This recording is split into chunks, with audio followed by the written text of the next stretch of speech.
it all starts with what you do now, bro. Like they say, health is wealth, mental and physical. So just put time in yourself. All right. Pay attention. We're gonna teach you something real special today. This is two coins with my boy Wally, then Ronnie, wherever you're at, we're at. Showing two sides of the same coin. Let me know what y'all think. 2 coins. Follow us on Instagram and Twitter today. And welcome back to the 2 Coin Podcast. It's your boy Ronnie. I'm your brother Waleed, the other side of the coin. Today's episode is brought to you by the spirit of competition because, as most of you are aware, unless you've been kind of living under a rock, the spirit of competition is alive and well in hip-hop. Hey, that it is, man. That it is. Just, bro. It's so disappointing being a J. Cole fan. Just the way he went out. Because I'm not even going to lie. That album, bro, I was hyped. The way it came out, unannounced, kind of. Like, nobody really knew what Might Delete Later, was about. Yeah. And then drops the album. I'm bumping it. I'm loving every single track. You know what I mean? Mm-hmm. Except for Fever. I like Fever. It's starting to grow on me, but it's one of those, that could be the only throwaway in it. You know what I mean? Yeah. It's literally this version's folding clothes. Yeah, so let's give some people a little background before we get deeper into it. For those who are unaware or might be unaware. I don't think anybody's unaware at this point, but just in case. Hey, this is for everybody living under the rock. Yeah, so was it 2 weeks ago? About 2 weeks ago. 2 weeks ago. That's crazy.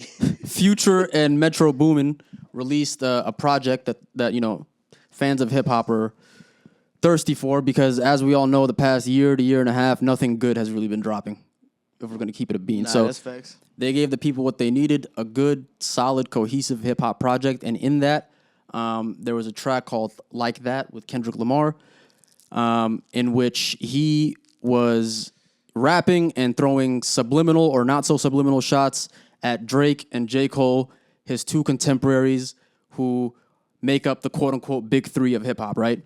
And he's saying it's just me at the top and y'all niggas are beneath it. Pretty much. But from the way I saw it, that verse was more so intended for Drake because, they've been having a little bit of tension for the past 10 years. This goes back to when we were at Sunset Hall type shit, you know what I mean? Back in the day. So he just put it on wax, and J. Cole, being a friend of Drake's, caught a little stray from Kendrick, even though they're cool. He's like, nigga, move. You can get it too, but I'm going for him. And fast forward a week after that, after, everybody caught wind of the track, they listened to it, they gave their opinions as social media was going ablaze. J. Cole decided to drop a unannounced project, as you referred to, called Might Delete Later. Might Delete Later. And at the end of it was a song called 7 Minute Drill, where he responds to Kendrick, pretty much just going at his whole catalog. And yeah, pretty much, what do you think? You can just continue from where you left off now that we gave him some background. Honestly, bro, I like the project as a whole, top to bottom. Like I said, only real throwaway was Fever. Features was on point, bro. The 2 songs with him and Boss, you know what I mean? Underrated artist, by the way. Underrated, super underrated. Shout out to your people. Stand up. But outside of that, everything was cool. And then, the Dreamville Fest happens last weekend. And J. Cole decides to address everybody and pretty much just say, yo, my bad. I shouldn't have done that. I feel bad. I'm thinking about it late at night, tucked away. What the fuck? Yeah. Yeah. So, I mean, do you still feel that way? Are you disappointed in the move, and does it take away from his artistry or your fandom of him? Is it a chink in the armor? Do you think it affects his legacy from the way you're looking at it? I mean, bro, usually it's subjective, so it's to all answer opinion. this question, bro, what the fuck were you listening to when you walked in? Cole. You know what I mean? I'm not about to stop listening to Cole. It's just one of those, for barbershop talks and argument's sakes, that was just, bro, you could have just not did that. Yeah. Or you could have at least waited a week. You didn't even wait a whole week for your album to be out. And then you're like, damn, I feel bad. It's already out there. Everybody already knows what, Yeah. So that was my problem with it. I understand why he did it. You know what I mean? But in the manner which he did, he didn't even let the album breathe. Yeah. You know what I mean? That's true, man. He didn't even let a response come out. It'd be one thing, too, if Kendrick came. Then again, bro, we're all fucking fans. I don't know what's going on behind closed doors. Maybe there is something between them, or maybe he knows, when he was talking about, this is just warning shots, I got something for that. Mm-hmm. What if what he has for that is some like out of pocket shit? Who knows? And got Cole thinking like, you know what? Let me stop. Let me chill. You know what I mean? But outside of that, yeah. A lot of the narrative that's been flying around is J. Fuck Cole. the narrative. Pussy ass ex. Sidebar though, like speaking of narratives and social media, especially on Twitter. I don't know if you've been active on Twitter. Nah. But a lot of the opinions that people have been putting out there have just been kind of like, bruh, like what are we talking about? People have been trying to invalidate To Pimp a Butterfly and Kendrick's rapping ability, but that's neither here nor there. A lot of the narrative flying around is J. Cole is a hypocrite because, you know, most of the verses that he's been putting out the past 2 to 3 years, I would say, especially on First Person Shooter with Drake and elsewhere, have consisted of J. Cole, you know, rapping along the lines of, I'm the best rapper out, I'm king, none of y'all is fucking with me. Yeah. Nobody wants smoke. And people are saying, you know, the Kendrick stepped up to, quote unquote, take that smoke, and J. Cole folded, and that's why he's a hypocrite. What do you think about that? Do you think that holds any merit? I mean, when you lay it down like that, I mean, fuck, bro. That's what. I think it's valid, but I think it's a little bit. Put it this way, bro. Like, when it comes to Kendrick, bro, like, he's just showing people you can't fuck with him, and he's just daring people to try him. And he's repeatedly shown, like, I think it's one, it's his background. 2, it's who he is as an individual. And 3, it's his rapping ability that makes it so fucking, like, impossible for people to, like, come at him. And on top of that, that dude is super at peace with himself. Yeah. I feel like they all are. I mean, I don't think Drake is. Me, I don't think Drake is either, to be honest. But you know what I mean? I'm talking about as an artist. Yeah. I'm not talking about like in life. You know what I mean? Yeah. But in this debate, the only person at peace in this debate is Kendrick.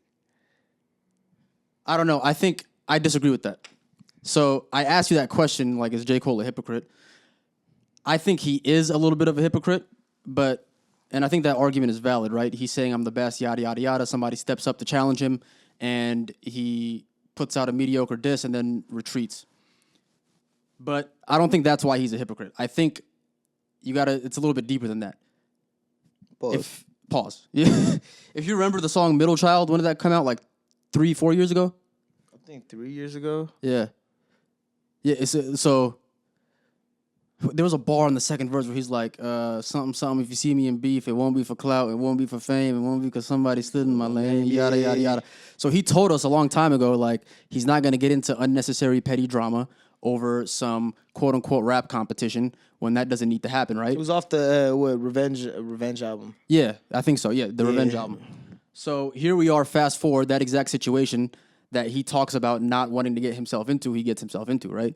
So he essentially caught a stray from Kendrick, and Kendrick was mentioning his name, not on some, super personal, I don't like you, we have tension type beef, but just, I'm mentioning your name, kind of, and, I'm challenging you. And I don't think he fucked up by apologizing. I think the mistake he made was releasing the diss track in the first place. Because if you really think about it, there's no rap beef in the history of hip hop that, holds any merit unless the two rappers have some real bad blood between each other. Kendrick and J. Cole have no personal tension. They have no bad blood between each other, right? So I don't think there can really be a rap beef where they can just go toe to toe, like, I'm the best, you're the best. I'm the best, you're the best. You know what I mean? Like, think of all the rap beefs throughout history you can think of, or like the best diss tracks that have ever come out, right? Yeah. Tupac hit him up. Tupac and Biggie hated each other's guts. Ice Cube, No Vaseline. There was some personal tension between Ice Cube and NWA. Ja Rule and 50. Pusha T and Drake. There has never Ice been... Cube and Jeezy. Yeah, there has never been a rap beef in which the two rappers were cool and it's just like, nah, bro, it's just friendly competition. Yeah. That doesn't exist. And that, like, there's no scenario in which a song can come out and there's anything to rap about unless you have personal beef with the dude and you want to air some shit out. But like, if we're on some, I'm cool, you're cool, I'm a better rapper than you are. What is there to really rap about? Like, where's the substance? You know what I mean? I mean, who's the better rapper? So, with that being the case, J. Cole drops that 7-minute drill, and he's like, fuck, there's no substance. So he's, all right, I'm gonna just go out his catalog. Like, your first album was good, your second album was bad, your third album was like... Great, yeah. And it's like, I think after he put that out, he kind of realized he knew that he was lying. Because it's just something for like tension, animosity, competitive spirit, Yeah, blah, blah, it's blah. it's like a fake like, damn, you suck. But I know you don't, bro. But like, I'm going to tell them that you suck. I'm going to tell them that you suck because I'm feeling the pressure from my fans and from all of hip-hop to come at you in some type of way. And this is the only way that I know how to because me and you have no personal it'd tension. be crazy. It'd be interesting to see how Kendrick responds. Whoa, I don't know why the fuck I said that. Caden responds. No, but I get what you're saying. Run that back. My bad. Because that shit tripped me the fuck out my ass. Now it'll be interesting to see how Kendrick responds, though. I don't think he will. Yeah? I think he'll just let it go. That's a response in its own. I think he'll just let it. I mean, these are adults in their late 30s with children at the end of the day. And I feel like we all just need to settle down a little bit. They're human beings. J. Cole, he made a mistake by releasing that track because, like he said, it didn't feel right in his spirit. And I believe him. I think that's genuine because, like I said, that ties back to the middle child thing. He told us a couple of years ago he's not going to get into petty drama. So he did. He made a mistake. He let it marinate, and he realized it wasn't who he is. It was out of character for him. And if you know J. Cole and if you follow J. Cole, you know that to be true. So he owned it. He was a man. He went on stage. He took ownership. He apologized. And it is what it is, right?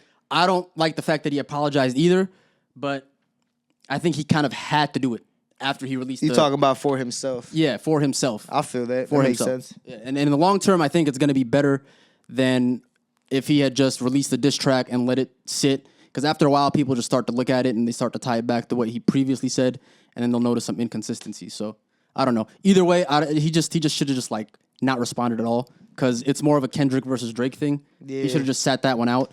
But hey, it is what it is, bro. You know, it's crazy because like now, like it kind of diminishes. I mean, it doesn't diminish the album, but it's always tied to that album now. You know what I mean? Like exactly. the album is great, but it's hella funny. Like earlier today, fucking when Mark was leaving, I heard him play 7-minute drill, and I was just like, damn, bro. Please turn it off. that just doesn't hit right. Like, and that's a great song, bro. And he fucking he barred that shit up. Yeah. But like you take that off of that project, Middle Child isn't tainted. Not Middle Child. What the fuck? Might delete later.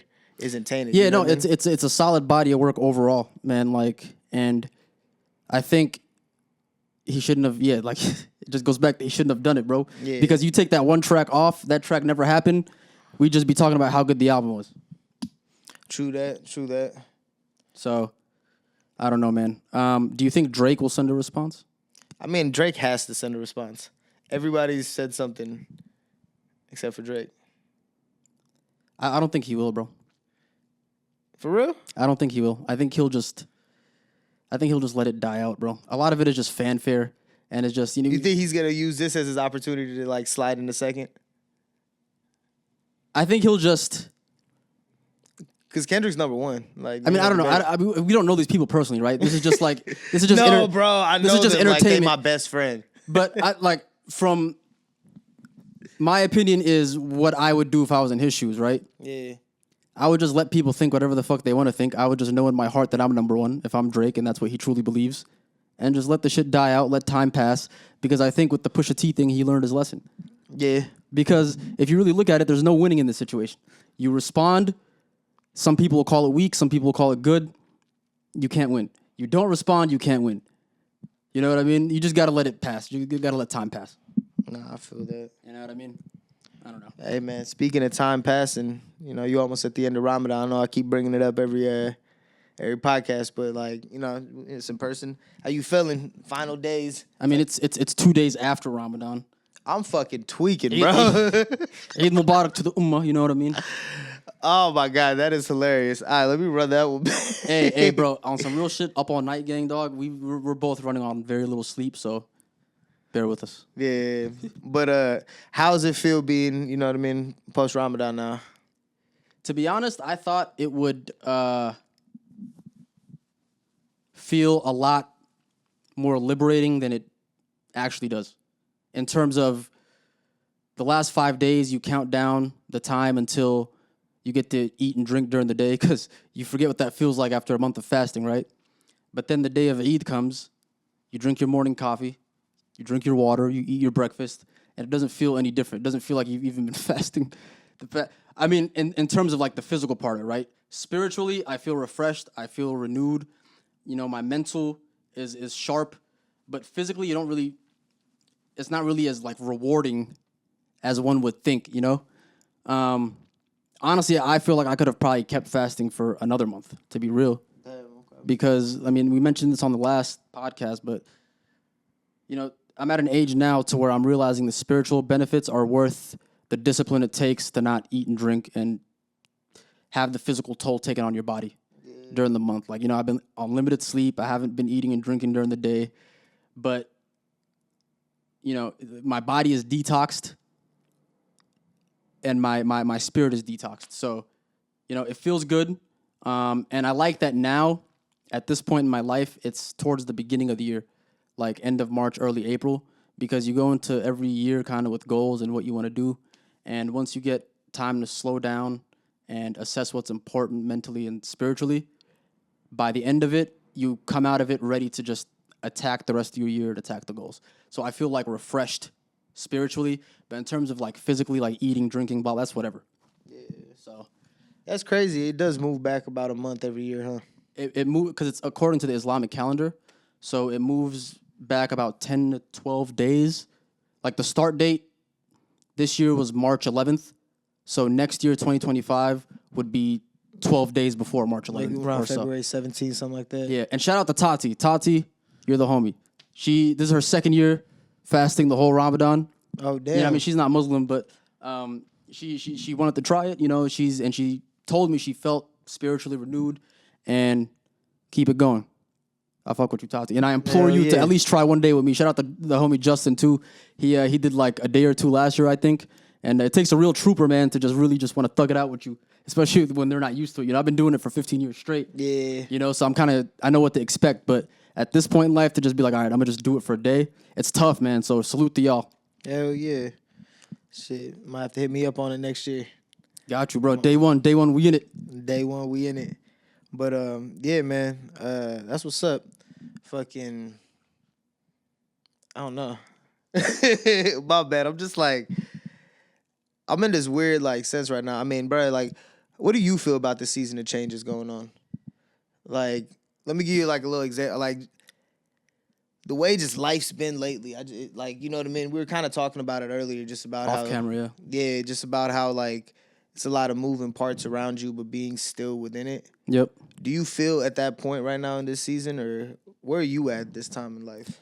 I do. I mean, I've been kind of feeling that way for a while now. I think it just comes with age, bro. Like, the older you get, the more grounded you become. Yeah. And the more of yourself you find out, the more content you are.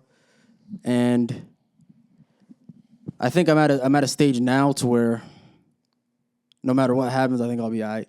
We talked about this before, but you know, just life ebbs and flows, right? Like, you can't control what happens around you, but you can control how you react to it, and you can control. Marcus Aurelius. Salute to that, man. Yeah. You can control your inner peace, and you know, blessings to my people in Sudan. That's like the perfect example, man. Pray for Sudan, keep eyes on Sudan, but Pray for Sudan. it's been like a year now where we've been at war, and luckily my family is safe. Like, a lot of them got out, and you know, they're in like the ones that are remaining are in kind of like a safe city where not much activity is happening for now, at least. But you know, my people in general are kind of suffering, right? So that's something that, for example, the old me from like 4, 5, 6 years ago would have allowed that situation to just like break me down mentally, and just I would have been depressed, bro. But now, like, the newer version of me, the older, newer version of me realizes that that's not a situation that I can change. All I can do is kind of bring awareness to it as one individual, or as like a community of individuals that we are. And whatever happens, happens, bro. But that's not something I can directly influence. All we can do is pray, keep in touch with your family members, keep in touch with your people, and whatever happens, happens, man. Just hope for the best. But I say that to say, like, it's situations like that. The silver lining in it is it really can't get much worse than that. So I feel like if I'm able to be mentally at peace, as selfish as this sounds, if I'm able to be mentally at peace with that type of situation happening in my life, then I'm not really scared of anything else. You know what I mean? Yeah. I don't want that to sound arrogant or nothing, but that's just kind of where I'm at with it. I mean, you were talking about it too, bro, like how, you know, there's a lot of changes happening in your life too, man, but you've kind of gained a new perspective just on life in general, right? Yeah. Yeah, I mean, it's just more of, you're definitely right, bro. I think it's just, I've really just been focusing on truly building myself back. Not even just back, just up in general. You know what I mean? I'm no longer, like, thinking about, like, 5-10 years. But it's just like, where am I trying to be at, like, 70, 80? Am I trying to be, like, this old dude that's not doing nothing? Or am I trying to be that guy that's in the gym fucking benching 185 at 85 type shit? You know what I mean? Yeah. Like, I'm in it for the long haul now, bro, and I finally, like, kind of start seeing that just with everything. So that's why, I don't know, I think that's where my sense of calmness comes from. Bro, I think, like, when you were talking about it off camera, it's like, I feel like, correct me if I'm wrong, but it's like, at some point, you can't pinpoint it, but, like, a switch goes off. A switch clicks, bro. You're just like, bro, I'm not going to live forever. Like, at some point, I'm going to be old and withered, and I'm kind of at the peak of my life right now. Right now. So why not do everything that I want to do? Why not enjoy it and make use of every day and just thank myself for it later? Because when I'm old and withered, I'm going to be old and withered anyway. Yeah. Do I want to be old, withered, and sad, or do I want to be old, withered, and happy and healthy? Yeah. You know what I mean? So there's wealth, mental and physical, so just put time in yourself. That's where it starts. Nah, for real, bro. Because I mean, shit, at the end of the day, that's all you have. You know what's crazy? Like, I was thinking about it the other day. How well do you think you really know somebody? It depends. Think about the closest person you know. How well do you think you really know them? Even family, not 100%, bro. There's nobody. The closest person to me, like, even as close as my parents and siblings, I probably know at like 80%. But I feel like everybody keeps 20% of them. I could be wrong. At least 20% of them tucked away, and there's a part of them that they'll take to the grave with them. You know what I mean? I feel like there's a solid, depending on the person, you can almost guarantee, like you said, 10 to 20%. Some people probably would go away with 80. But then again, too, it depends on who. It depends on who. Everybody's different. You know what I mean? How you know your parents. Shit, maybe your sister would be like, she knows things about them that you don't. You know what I mean? Maybe not, but you know what I mean? Like, that's another reason why having a fucking choosing your significant other and, like, you know what I mean, having a family with somebody is important, because it's gonna be somebody that, like, knows all your secrets, knows who you are. You know what I mean? Yeah. And even then, bro, like, they probably only know like 85. Like, that's crazy to think. There's probably 20% that a motherfucker go to the grave with. That's true. That's a good point too. I answer that question from the perspective of a single person who's been single for over a decade. Yeah. You know? So it's been mad long. You know what I mean? Since I've been in a relationship, to where, and the last time it was like I was a teenager. So way different headspace. Yeah, so way different headspace. So I don't know. Maybe, like, it could be different now, where it's like if I had a girlfriend or wife, like, you still hide 20% from them, bro. You think so? I don't know, bro. Like, like, I think I don't know. I don't want to sound like, oh, this is what I would do, but like, I would imagine that I would make more of an effort to give more of myself to my potential significant other, right? Than I do to everybody else. Pause. That doesn't need a pause, bro. That's a reach, bro. I'm just fucking with you, bro. You gotta be paranoid, bro. Maybe I'm just hella like untrustworthy of people. You know what I mean? I hold back my 20% because I feel like you holding your 20% back. Seek therapy. No, I'm just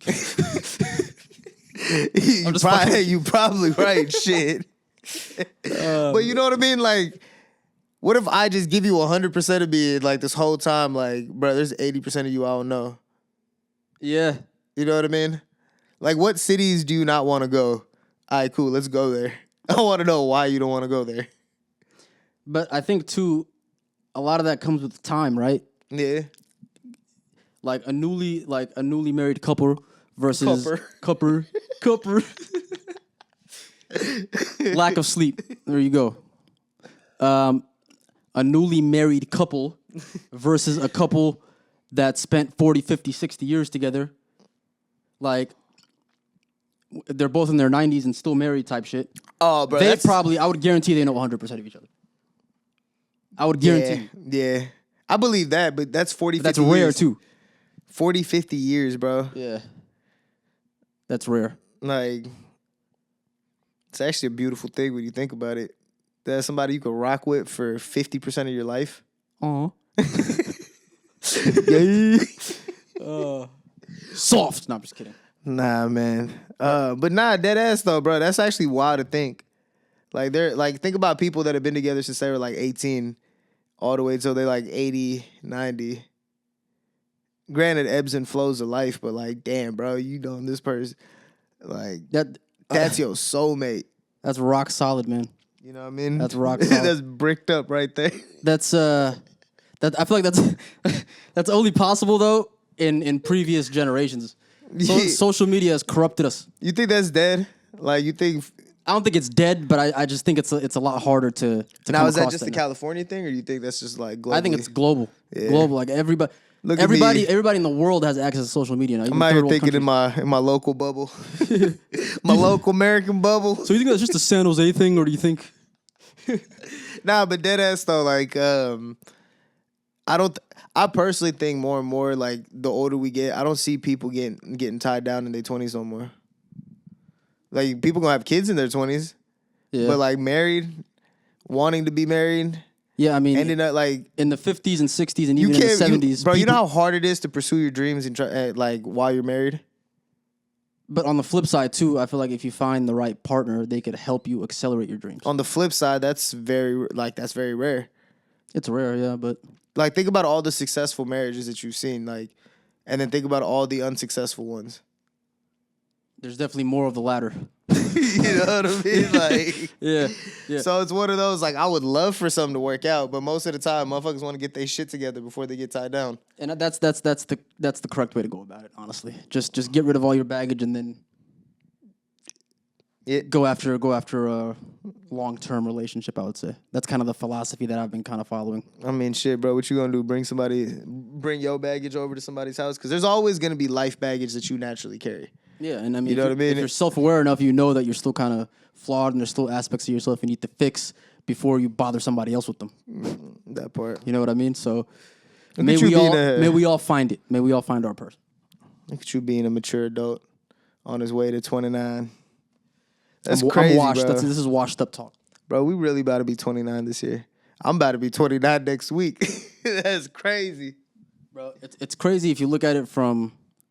Because me and you have known each other since we were 18, you know? If you look at it from that lens, but in the grand scheme of things, bro, 29 is still young as fuck. 42 is still young as hell. I don't think you could really call yourself old until... 60, 70? Until you're like, in your mid-50s or like 60, something, you know what I mean? And honestly, it also depends how you move. Yeah. You know what I mean? Like, you could be a 68, 69 and moving. Yeah, that's true, man. You know what I mean? That's true. And like we said earlier... And you could be 32 and fucking bedridden. And stagnant, yep. It all depends. That comes back to what we said earlier. It's all about what you do right now while you're in your physical, mental, whatever peak. How long you think the male, like, prime lasts for? Because I think we hit it at, like, 28. 27, 28. You think that's when it starts? Like the peak... The peak of the male prime, and I feel like it's up to you for how long it lasts. Yeah, it could last however long you want it to last, but yeah, like I think you're right. It starts probably in your mid-20s, like 25, 26. Physically, yeah, but I'm just saying like where every like mental, physical, spiritual, be as you're hitting that 30s. I think I think it probably starts slowing down in like your mid-40s. As you approach 50, you kind of start to settle into where you're at. Like, you start to get... I mean, I don't know. everybody's different, but look at us debating on what's gonna happen in 30 years. I don't know. I think just from what I've observed, right? Because I have a lot of OGs in my life, thankfully, like my pops, uncles, and cousins. I have a lot of cousins that are older than me, and I've just been kind of, fortunate enough to witness how their lives have kind of turned out, and the pattern that I'm seeing based on our, cultural upbringing. Again, everybody's different in the way they're brought up, and these people were brought up kind of the same way that I was. So from the way they were brought up, I kind of see a similar pattern in that, they have high energy and they're at their peak, so to speak, from, I'd say, their mid-20s up until they're like 45. So I think it's like a 20-year run that you got to make the most out of. Knock on wood, nothing happens because nothing is guaranteed. I could step out here and die tomorrow, you know what I mean? So, yeah, I mean, just you got to keep on keeping on. Keep on keeping on. 20-year run is actually a long time. You could do a lot in 20 years. You could, bro. You could do a lot in a year. Yeah. You know what I mean? It's all about perspective and what you do. But yeah, man, we excited for this 2Coin TV. You know what I mean? Yeah, I guess before we wrap it up, let's just, I don't know how much of a deep synopsis or deep dive you want to give the people on what to look out for. Our fearless leader over here. I mean, so 2Coin TV, we just wanted to, how do I put this? So 2Coin TV, it's really kind of a way for us to be able to give other people a platform to speak. You know what I mean?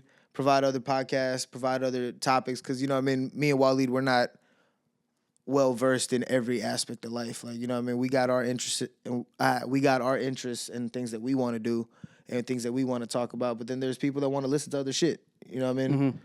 So, yeah. I mean, I was just going to cut in and say, like, to piggyback off that point, 5-6 years into this thing, we're still figuring it out as we go. You know what I mean? But not continue. Go ahead. No, yeah, like you said, 5-6 years ago, like it all just started with us just wanting to chop it up. You know what I mean? And just put it out. Yeah. We didn't even like logos, Apple, Spotify, YouTube, all that stuff wasn't even. We weren't even thinking about none of that. I remember it was just on SoundCloud at first, and that was for a whole year. Shout out to the real listeners from way back, because y'all remember that original first season, bro. The most low quality, kicking it in the... Literally, we were sitting like this, but we were in the backyard of one of our old apartments. Recording off the voice memos. And all you hear is the neighbor's dog barking in the background. You know what I mean? That shit is in the void somewhere now. Man. But we say that to say, like, growing from that to then finally starting to do the YouTube thing back in, 2021? Like, or no, we did it during COVID, didn't we? No, we did it 2021, end of COVID. But doing that and then just kind of seeing what it is. Yeah, we had our own life stuff going on, so it's like we never really put this at the forefront. But, the way timing works, the way everything aligns, like now we here and, 2Coin TV came to be. Yeah, I mean, we were never as consistent as we are, and that I'm sure we're going to be going forward. Because like you said, life happens, and we definitely had pockets of time where we were on and off again serious. We take a year off and then come back like, hey, this time we're for real. And then it wouldn't happen, and then come back. Because, I mean, we started this thing while we were still at San Jose State. A lot of shit has happened in both of our lives. Bro, we first recorded this 2018. Bro, 2018 to 2024. That's 6 years. So much has happened in my life in those 6 years. And then the fact that we're still doing it, I think says a lot, bro. So, hell yeah, salute to you for keeping me motivated. And salute to you too, my boy. Hey, let's pat ourselves on the back, because no matter what happens with this shit, I'm just glad that we're keeping it pushing, and we're just as consistent as we are with it. It don't matter how many likes we get. It don't matter how many listeners we have. Like, the real ones that have been with us from day one and that really, really support us, we know who you are and we love you. And, man, can't thank you enough, bro. Hell yeah, man. Hell yeah.